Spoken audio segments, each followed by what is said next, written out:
over the last few weeks, I've been really thinking about this speech and what I could do with it. And I was working on it last night, and I had this epiphany that came to me, which was that I have 1 hour to impart a lot of knowledge to you guys, but I only prepared about 15 minutes worth of content. So I'm just going to do my presentation really slowly. No, I'm just joking. Do you guys really think I was going to do the whole presentation like that? Okay, so today I want to tell you a few quick stories and show you basically how to dominate SEO in 2017 and beyond. Is that cool? Yeah. Okay, cool. So let me tell you a quick little story about the Hoth. This is the Hoth monster. He is our company mascot. Like Dave said, I'm the COO of The HOTH, which is almost cool, but it just means that I am the chief operating officer. It means I make things run.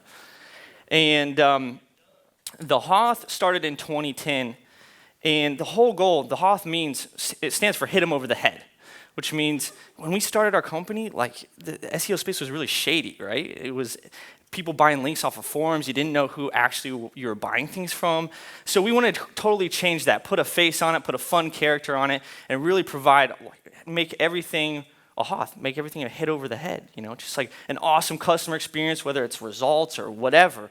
So we really wanted to change the game. So we did that in 2010. This was kind of my first run at trying to make the internet monies, right? And that was super fun. So we grew it for a few years, and that was awesome. Had a lot of fun, had a lot of trials, going through trying to figure out how to make money online and help other people with their SEO and whatnot. But in early 2014, we kind of flatlined, right? We kind of hit this point where we stopped growing. And we were all growing up, and it was good until then, and then we just stopped. And we stopped for kind of like a long time. Stopped for almost like a year, kind of like just like hanging out there, not really growing. And I really felt like personally kind of lost. And like I said, like this was in Chicago, and Chicago is like one of the best places in the world in the summertime. And then in the wintertime, not so much. It's actually one of the worst places in the world. And after 5 years of doing that, this is my 5th winter there. It was I was in my 17th month of winter, and I found myself in a pretty bad place where I couldn't, like the company wasn't growing, I wasn't growing. I was sitting there every day. I'd wake up and do basically the same thing. And this is kind of personal to share, but get up in the morning and I would work, and I would work until I kind of couldn't work anymore. And then I would like bundle up and just like go to the corner liquor store and get another bottle and bring it back, and just found myself like drinking every night, watching every episode of the 700 seasons of How I Met Your Mother. I saw every episode of that thing, just binge watching. And there was one day when I really remember I just woke up and I was working and I just couldn't work anymore because we weren't growing. I didn't know what to do. I was so lost. And that was the weirdest day for me. And so at that point, I decided I got to change something, right? Who's ever felt like they needed a change, like a huge change? You just need something to hit you and be like, yo, this is it. Okay, that was this is it. And I said that I got to do something. I don't know what it is, so I got to do something. So I was going to tell you this. This is funny. This is what I think people think Chicago winter looks like. But it's actually like this. This is actually like what this is actually pretty close to my house. So that's what it really was like. So yeah, this is what, I came out one day and it looked like this. Yeah, this snow on yeah. So I said I had enough of this, and I sold everything. I sold my car, sold the TV, all the furniture and all that kind of stuff. And I went looking for change. And I think that sometimes when you go looking for change, you find it. So I went and I sold all my stuff, and I moved to Medellin, Colombia. Who actually lives in Florida? Yeah, a lot of smart people. So you guys figured it out before I did. I didn't actually have to go that far, but turns out I did. So I moved to South America. Not everybody knows that, but that's one of the things that you can do when you run a company on the internet. Like you can work from lots of different places. And it's actually kind of funny because we were doing like webinars and stuff. Like shout out to Wyatt, but we're doing webinars, and I'm on a webinar, and I'm kind of showing them like these cool pictures of the HOTH and how we actually go to conferences. Like I told you, the whole point of the HOTH is like we put our faces on it. We're like a real company, right? So I'm on this webinar, and I'm like, see, we're like a real company, because sometimes you don't know if you get on these webinars and you're talking to a guy that's running a real company and they have like an office or anything, or you're talking to somebody that's in just some dude in his mom's basement. I was actually running that webinar from my mom's basement when I was visiting for Thanksgiving. So yeah, you can actually you run it from anywhere you want. So, but what happened is that in 2014, I realized, the biggest limiting factor really was myself. So I started working on myself internally. And I was talking to Dave, and I told Dave kind of about that, and he was kind of like, yeah, dude, every time you have like a big money explosion, it always starts like something happens to you internally, right? So when I moved to Colombia, I started working on myself internally. So I started eradicate complaining from my life, stop blaming any other circumstances for that. I started taking 100% responsibility for everything that was happening to me. Sorry, is this like a motivational speech now? This is really true, though. I mean, I started taking 100% responsibility for everything that's happened to me. I started setting actual really goals, like say, what is it that I actually really, really want? And what does a company want? And then trying to figure out how we're actually going to get there. So when we did that, we had a huge, huge change. You guys can kind of see. This is a graph of our traffic, so traffic from SEO. So we were already doing $1 million a year before 2014, and with that traffic. But you can see there's a radical change, that something happened right there. This chart is not just our traffic, it very much mimics our sales as well, and it also mimics the amount of fun that we were having. So the whole point of this is a picture of the roof and my girlfriend. The whole point of this is that I really truly believe that if you can figure this stuff out, I've been so fortunate to have the mentors that I've had and learn the lessons that I have. And when you change yourself and you go forward, it's cool. You can get the traffic, you can get the sales, but really what it kind of comes down to is this is how you can make your dreams come true. So today, I want to give you a simple framework in terms of the SEO part of the equation that you guys can just take and implement in your business. And if you already have a business, this is awesome because I can show you how to just put rocket fuel on it. And if you don't have a business right now, I'll teach you the mindset or the framework, the SEO framework you can follow to just crush it. Cool. So first, how does SEO fit into this bigger picture? You guys have been learning tons of stuff all week, and I'm sure you've been learning about like PPC, and we just talked about Facebook ads, which is killer. I love Facebook ads. Email marketing, all kinds of different stuff. So how does SEO actually fit into this whole picture? Well, it's kind of like this. We just bow down to Google. Actually, we don't really bow down to Google. Some people like to think of it as we make Google our bitch. Or you can also think of it as we work with Google. We just want the free traffic from Google, okay? So you want to please Google and figure out how to do that. So when you think about you think about SEO, I want you to just think about it like this. Think about it as your website content optimized. And when I say content, I mean everything from your product pages to your blog posts, to your articles, to information that you give your customers, anything that lives on the web on your website, okay?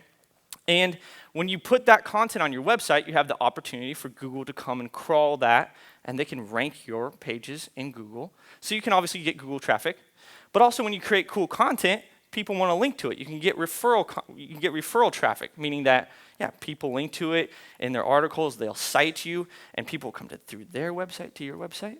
But those links also help your SEO.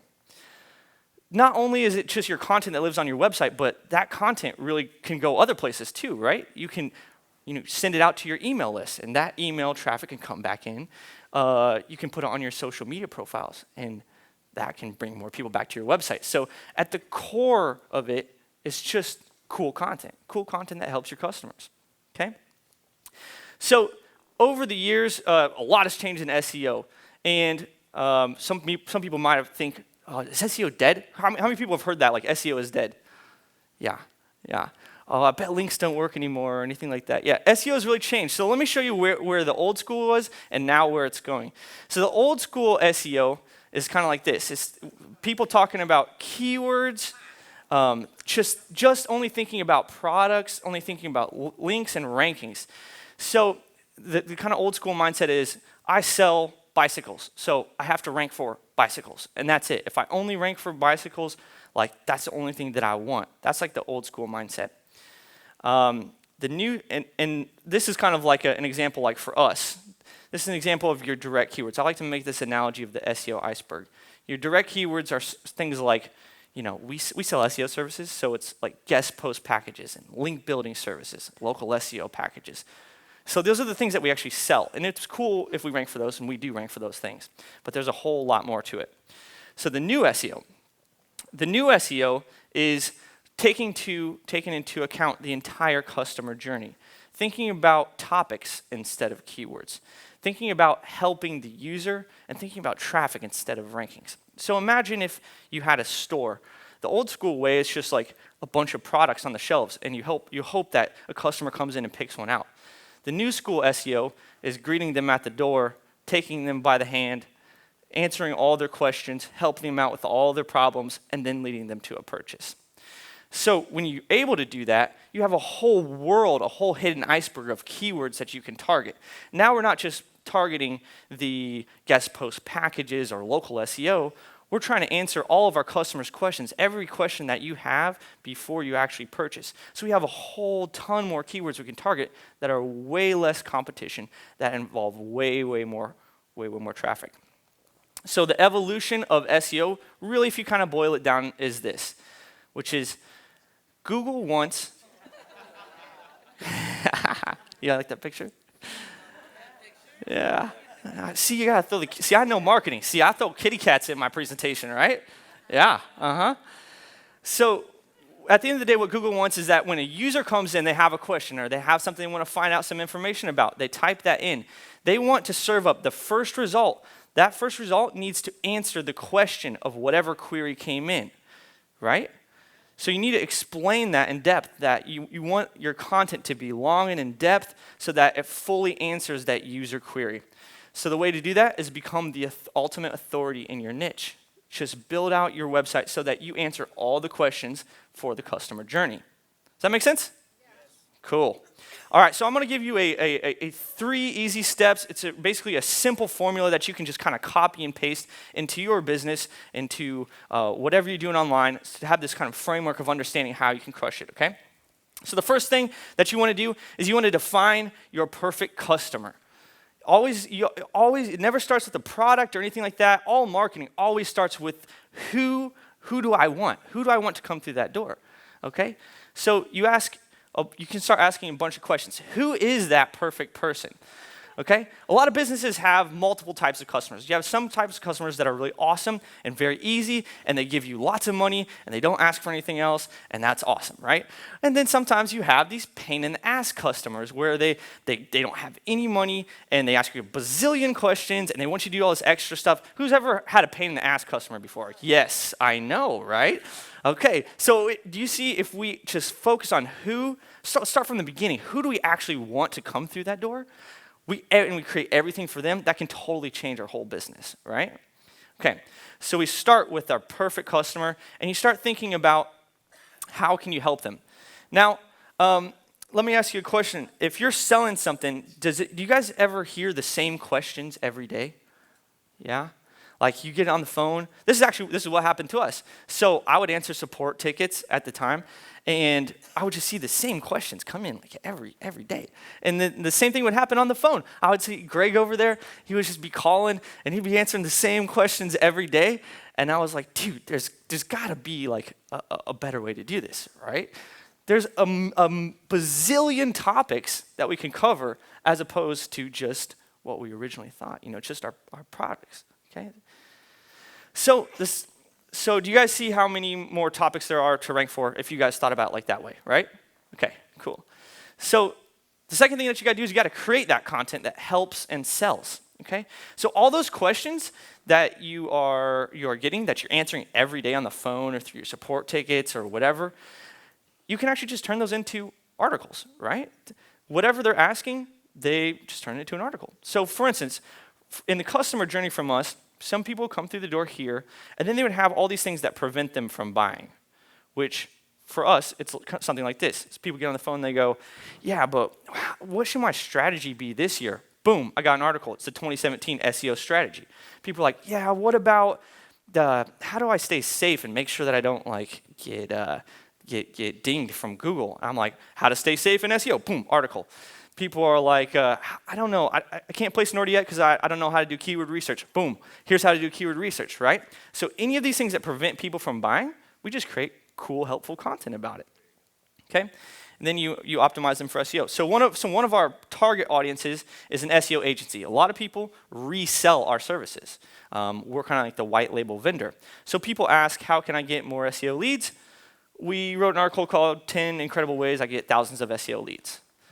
And what's cool is we rank for free SEO leads #1 right there. People ask, how can I get white hat links? And by that, they mean, how can I get really safe links? And so we wrote an article called How to Get White Hat Links. And what's cool about this is when you guys create this content, you're not only doing it for the purposes of SEO, but this also sells your services.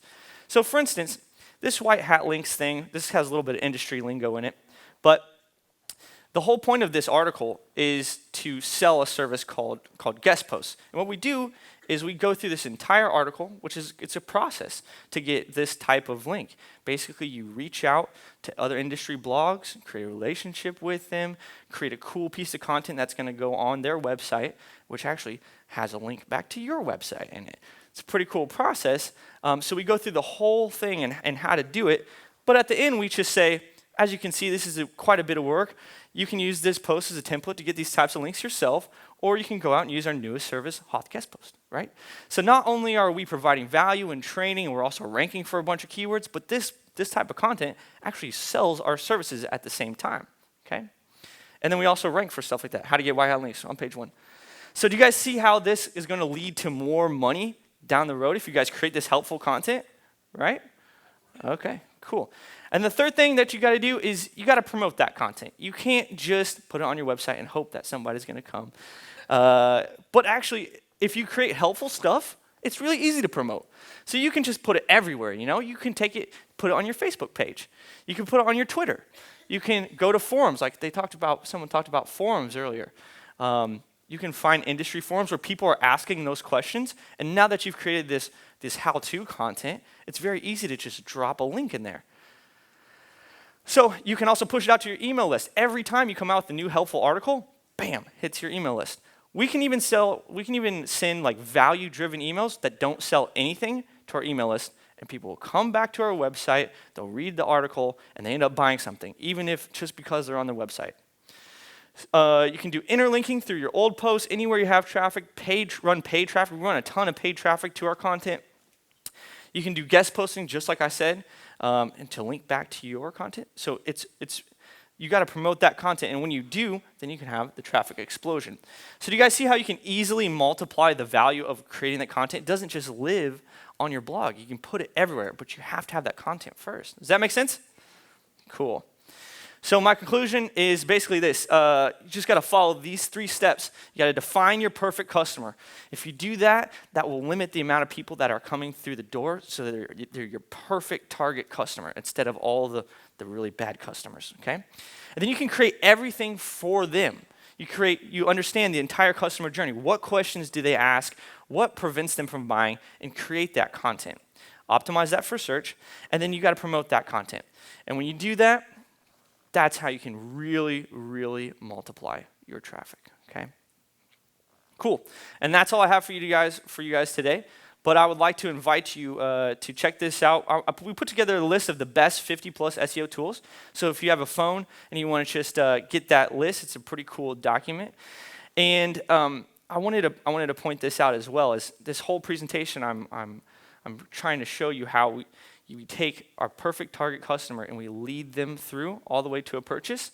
Don't just go through this. Don't just get on this email list and get this content to get the SEO stuff, which is really cool. But also take note of how we are taking you by the hand and we educate you on SEO and create a relationship and trust with you before we ever even ask for the sale. So you can take that and replicate that same model in your business.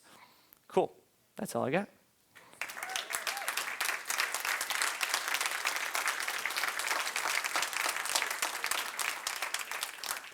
So I guess we're going to do some Q&A right now. So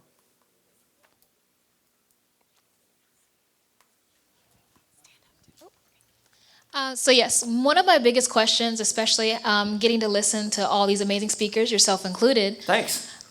is really how do you go through the really figuring out who your, not your perfect customer, but your avatar, your target audience. Because I feel like I'm guessing at first. So this is my first attempt at information publishing, and of course using these strategies to promote it.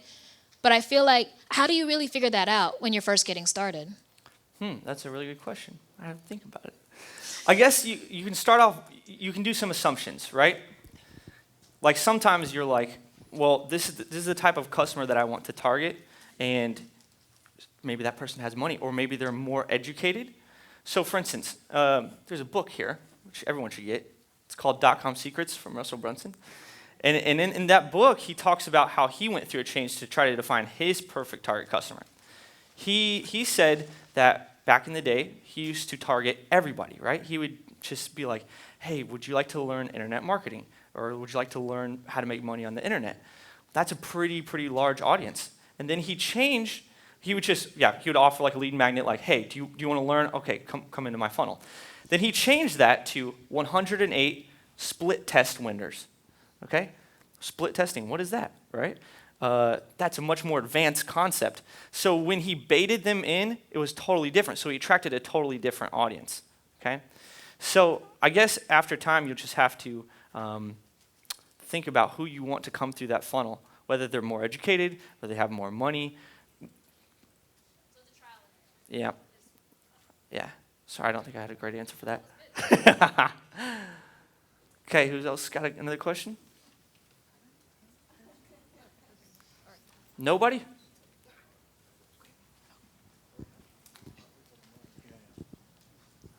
Could you go over once again the use of backlinks, particularly like .gov backlinks and things of that nature, and how they affect your Google ranking? Yeah, for sure.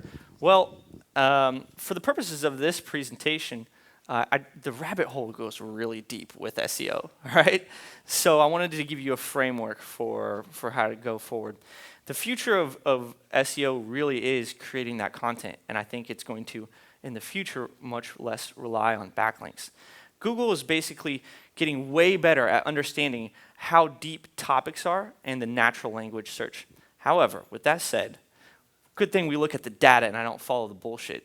Okay, we look at the data and we're a link building company. So if you want to rank today, you need links. And I think forevermore you will still need links. But the pitfalls that I see are people only concentrating on links and keywords and not enough on understanding the entire customer journey and creating that content. It's like a store. If people come into the store and there's no one to help them, you hope they buy products. So yeah, backlinks are super important. I can show you a bunch of data case studies, everything that we do that show like if you want to rank, you have to have backlinks. So, and if you want to get deeper down that rabbit hole, or not the rabbit hole, but if you want to learn more about that, we'll help you. Secondly, does rich content help that in a way instead of text content having video content or something of that nature? I was going to repeat for everybody can hear me. Does rich content change your perspective, like having videos or things of that nature for your link rather than having just text? Well, text is what Google can read, right? And that's the most important thing. But there are reasons you do things outside of Google. I'm not just a one-channel marketer. You do it because that's helpful to the user, right? That's going to help your conversions. So even if it's not useful for SEO, you can do it for other purposes too. Cool. We'll go over here. Piggybacking on that comment, you're gonna make me stand up. Piggybacking on his question and talking about videos and uploading and the Google recognition of that data and the value of it. Mm-hmm. What if you change the file name when you upload to the site? Will Google then recognize that and help boost the rankings? Yes, 100%. Like you want to do everything you can to optimize your site, your videos, your keywords, and show Google with words what that website is about, or what that video is about, what that image is about. So yeah, sure, definitely title your videos. I mean, put as much context around that video, whether it's the file name, whether it's the title tag above it, whether it's description below it, anything you can to show Google exactly what that's about is going to be important. But also, Google's pretty smart. Like, you don't have to have everything exactly perfect to rank. So, okay, we'll go over here.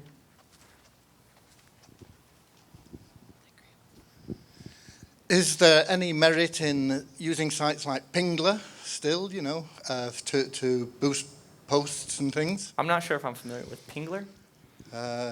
Bingler.com is a site where you put in your site title and the URL and the target. They allow you up to 3 sort of targets that they have preset, and then they supposed to ping that content to that type of audience. Okay, so there were some old school services back in the day where basically if you wanted to get your website listed in Google, you either needed to submit it or you needed to ping it or anything kind of weird like that. That's really not that relevant today. Like Google has the most advanced crawlers in the world, so that's the entire job of Google, is to just crawl the internet and find your website. Now, if you have a brand new website, you can use a service like that. But usually, if you have any links to it, if you throw a link on Twitter or on Facebook or something, Google will find your website and will crawl it pretty quickly. They're pretty smart now. So, any more? We'll go right here. I'm trying to like make you run across the room as much as possible. Hi, suggested number of keywords. Brand new site. Well, suggested number is, there's no suggested number. The idea is that hopefully you start thinking more outside of keywords and think about topics. Think about the customer journey. What are the things that your customers, when they come through the door, what are they going to ask before they can purchase? Okay. And think less about keywords and think more about topics. The reason I say that is because Google is now changing. They're understanding more about when a user types in a query as opposed to guitar chords or guitar tabs. Before in the past, that would be 2 different keywords. But now Google understands that the search intent of someone that's looking for guitar chords or guitar tabs for Metallica, it's the same thing. So instead of ranking 2 different pages for 2 different keywords, Google is going to just look for the best source that fulfills that user query. Does that make sense? Cool. Go right there. So basically, it's better to maybe use key phrases. Yeah, well, I mean, keywords is not bad. Just think of it as more topics, key phrases. You want to just be natural in the way that you optimize your website. You obviously want to have in things that people are actually searching for. If you have a website that sells bicycles here in Tampa, you don't just want to put Clayton's shop, or Clayton, that's the name of my business. You want to put Clayton's bicycle shop in Tampa, So you definitely want to include your keywords, but the old school method of SEO is every single keyword gets a new page. Now let's lump it all into one and just provide the best user experience we can. Cool. Anything else? Okay. One more over here.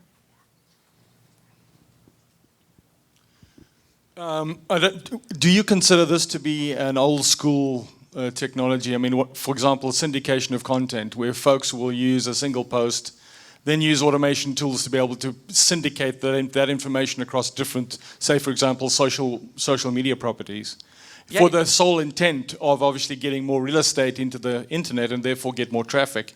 Is that something that's still utilized now, or is that sort of frowned upon, assuming that you've gone through the process of not making it recognized as duplicate content? Well, this has a couple aspects to it. In terms of syndicating your content to your social networks, I think that's super valuable. It's one of my points. I say, take your content and put it on your Facebook page, put it on your Twitter page. But that's because our Twitter page or our Facebook page actually gets traffic. For the sole sake of SEO, not super, super valuable to just syndicate it on a bunch of different places. Now, if those places have traffic, then it can be very valuable. Some people syndicate their content to other places, like Neil Patel, for instance, syndicates some of his content to like entrepreneur.com, things like that. Those sites have lots of traffic, so they can bring it back to his website. But I know that there's like a lot of like automation tools out there that are real, for SEO value is just diminishing, really. Yep. Anybody else? Okay, we're good. Thank you guys so much.